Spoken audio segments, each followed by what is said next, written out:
La recherche en entomologie est variée et dépend des maladies vectorisées et de leurs arthropodes vecteurs. Elle est fondée sur l'observation du terrain et permet bien souvent de déployer des moyens de lutte antivectorielle ou parasitaire afin de soulager les populations concernées. Dans cette vidéo et la suivante, nous vous présentons deux sujets de recherche bien différents qui illustrent comment l'Institut Méditerranée Infection aborde ces thématiques. Commençons tout d'abord par l'histoire du Dr Jacques Sevestre, parti sur les traces d'une tique responsable de la maladie de Lyme au cœur des Alpes-Maritimes. Bonjour, je suis le Dr Jacques Sevestre, je suis assistant hospitalier universitaire en parasitomycologie à l'IHU Méditerranée Infection au laboratoire diagnostic et j'effectue également, dans le cadre de la recherche et de l'enseignement,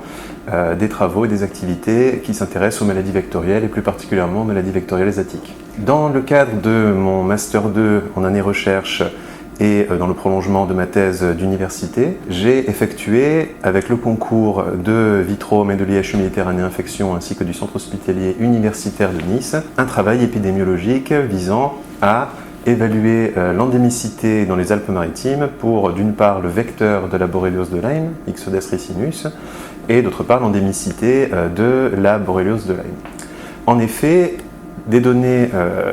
un peu anciennes attestaient de la non-observation du vecteur de la borréliose de Lyme en Europe de l'Ouest, Ixodes ricinus, et en particulier dans les Alpes-Maritimes. Néanmoins, l'observation récente de cas suspects d'être autochtones dans les Alpes-Maritimes a conduit à un besoin de réévaluer, avec des données récentes, à la fois la présence du vecteur, donc de la tique, et le statut infecté ou non. Et comment ces recherches se sont-elles articulées ? Ce travail s'articule autour de plusieurs axes de recherche majoritaires et prévalents au sein de l'unité Vitrome 1, à savoir l'investigation entomologique dans des zones suspectes d'être endémiques pour une maladie infectieuse donnée, et également la mise au point et l'application d'outils innovants permettant l'identification des arthropodes vecteurs et également la détermination de leur statut infecté ou non par différents pathogènes. Mais au fait, qu'est-ce que c'est la maladie de Lyme ? Alors, la maladie de Lyme, ou borréliose de Lyme, est une maladie infectieuse transmise par morsure de tiques et seulement d'un complexe d'espèces de tiques, du complexe d'espèces Ixodes ricinus, laquelle morsure va pouvoir entraîner la transmission d'une petite bactérie spiralée, un spirochète, donc Borrelia burgdorferi sensu lato.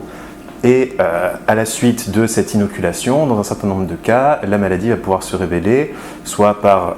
une lésion cutanée qu'on appelle l'érythème migrant, soit par la suite par des formes disséminées précoces, notamment neurologiques, ou des formes neurologiques plus tardives, articulaires et également cutanées. Des atteintes plus rares de type ophtalmologique et cardiaque peuvent également être observées. Ok, et comment alors se sont déroulées les investigations dans les Alpes-Maritimes ? À la lumière donc de cas suspects d'être autochtones dans différentes régions géographiques du département des Alpes-Maritimes, nous avons été amenés à investiguer certaines zones comportant des biotopes particuliers. En effet, ce qu'on savait auparavant, c'est que la tique qui transmet la maladie de Lyme, Ixodes ricinus, en France, est une tique très hygrophile, qui a besoin de beaucoup d'humidité, sans quoi elle se dessèche et elle meurt. Et donc, ce qu'on savait, c'est qu'il y avait très peu de chances d'en trouver sur le littoral méditerranéen, qui est plutôt chaud et sec. Néanmoins, la géographie particulière des Alpes-Maritimes fait qu'on prend de l'altitude extrêmement rapidement à partir du centre-ville de Nice. En quelques dizaines de minutes de voiture, on est à 600 mètres d'altitude, au sein de biotopes qui sont tout à fait compatibles avec la survie de tiques zygrophiles, c'est-à-dire de tiques qui ont besoin d'humidité et de fraîcheur, comme Ixodes ricinus. Ce qui nous a conduit donc à centrer nos investigations sur le moyen pays des Alpes-Maritimes, en pratique à partir de 400 ou 500 mètres d'altitude, où nous avions observé que certains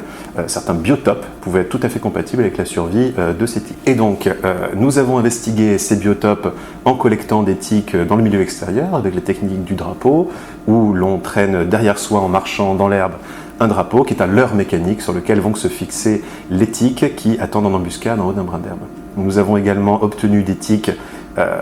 retirées de patients ayant consulté en infectiologie au CHU de Nice, et également, dans une moindre mesure, des tiques prélevées sur des animaux abattus par des chasseurs dans le département. Au total, donc, ceci nous a permis de récolter à peu près 1232 tiques, parmi lesquelles 70% environ étaient représentés par l'espèce Ixodes ricinus, donc le vecteur potentiel de la maladie de Lyme. C'était une première information pour une tique qui n'avait a priori pas été observée dans le département. Et par la suite, l'identification protéomique, donc par la spectrométrie de masse Malditov sur laquelle l'unité de recherche est très impliquée, notamment pour l'identification des arthropodes vecteurs, nous a permis d'observer que dans ces conditions de terrain, la spectrométrie de masse Melditov permettait d'identifier les tiques au niveau de l'espèce dans plus de 99% des cas, en cohérence avec l'approche morphologique.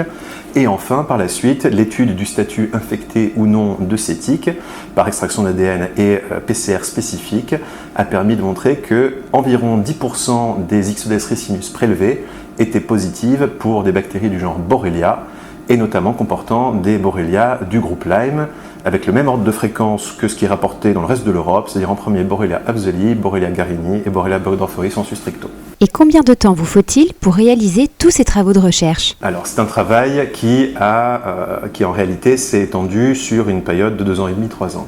En effet, nous avions obtenu des tiques par les chasseurs et également par le service d'infectiologie du CHU de Nice sur une année précédente, donc ça avait commencé environ en 2017. Puis par la suite, les investigations de terrain que j'ai réalisées avec le concours d'autres étudiants qui m'accompagnaient occasionnellement, ça a pris 1 an et demi environ de collecte qui durait chacune environ 1 semaine. Au total, ça fait à peu près 300 km de marché dans les montagnes pour récolter ces tiques par la technique du drapeau. Et est-ce que vous avez mis en place un suivi de la dynamique des populations de ces tiques ? Alors, il a été proposé de suivre la dynamique de ces populations de tiques, en particulier dans la mesure où les Alpes-Maritimes ont connu un épisode climatique terrible il y a quelques années, et ceci amène à se poser la question de la persistance de ces tiques dans ce biotope ou de la modification des populations. Après, les collectes de tiques dans ce contexte ne visaient pas à établir la prévalence des tiques, n'avait pas vocation à quantifier la population de tiques, il avait seulement pour vocation de dire si cette espèce était présente et de dire si elles étaient infectées. C'est pour ça que nous avons réalisé des collectes dans des milieux et des lieux où on savait que ce pouvait constituer des biotopes d'intérêt, où on pouvait les trouver.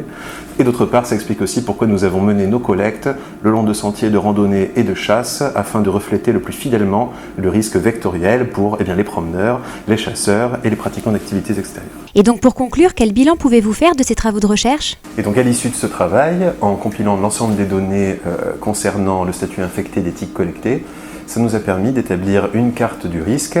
qui montre en fait ici donc tous les endroits où ont été prélevés des tiques qui étaient infectés par des pathogènes susceptibles d'infecter l'homme. Et ce qu'on peut remarquer assez simplement, c'est qu'en fait, dès lors qu'on dépasse 500-600 mètres d'altitude et qu'on se situe dans le moyen pays des Alpes-Maritimes, on retrouve aussi bien à l'ouest des Alpes-Maritimes qu'à l'est des Alpes-Maritimes des biotopes frais et humides susceptibles d'héberger donc la tique Ixodes ricinus et également donc d'héberger des tiques potentiellement infectées par des Borrelia du groupe Lyme.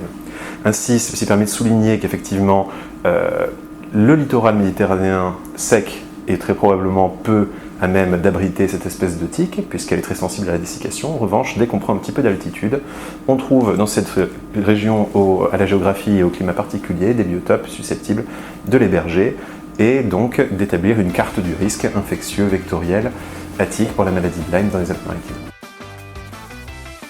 Dans l'épisode suivant, nous découvrirons les travaux de recherche et de lutte antivectorielle auprès de certaines populations du Sénégal.